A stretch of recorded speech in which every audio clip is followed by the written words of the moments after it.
In May, I will have officially hit 2 years of development on Treasures and Battlefields, and today I wanted to take some time to look back at everything that has happened so far.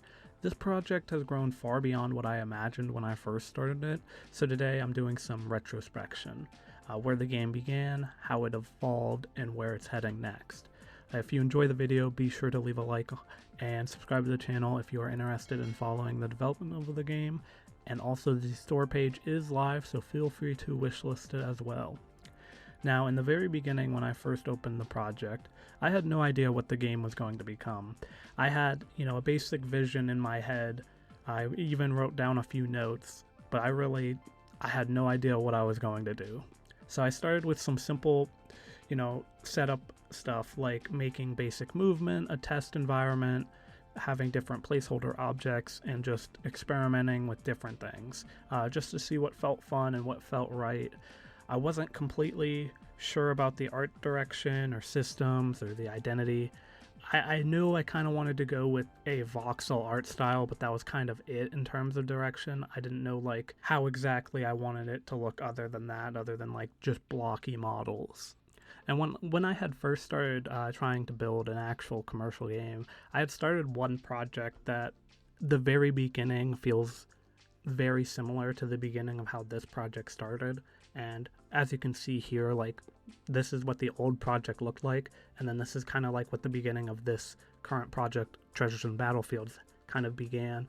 So I took really similar things that I had learned or come up with working on this little simple gray boxing prototype, and this is how it looks, after starting a new project.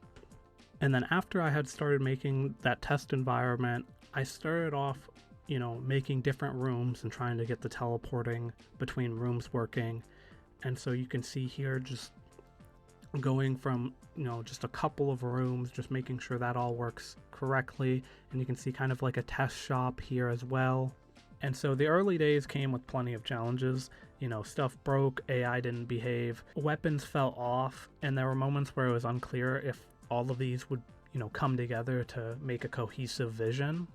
But every challenge came with a breakthrough, and the first time an enemy worked, the first time I got a weapon feeling just right, when the game finally started to show personality. Those small wins kept this project alive, and as the mechanics solidified, the game began to glow up. Placeholder assets were replaced, real environments were built, effects were added, and the world started to gain a visual identity. It wasn't polished, but it was the first time the game felt like it was worth showing. Comparing old art and models to the current versions showed just how far the visuals have come. Early assets were simple and functional, just enough to test ideas. Over time, the style became clearer, the models improved, and the world began to feel cohesive. I've changed numerous models from past iterations of the game to what it looks like now. I've updated stuff like different collectibles, like the gold. It used to be like a gold bar model, but now it's a gold coin. The heart model has changed. Health upgrade model has changed. Just different models have changed as the game has progressed.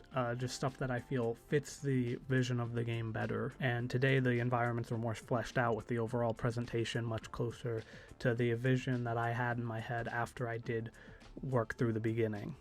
And it finally feels like this game actually has its own identity. And now a typical run of this game begins by dropping into the battlefield, fighting through waves of enemies, collecting treasure, building power as you go. Each run mixes movement, combat, upgrades, and decision making.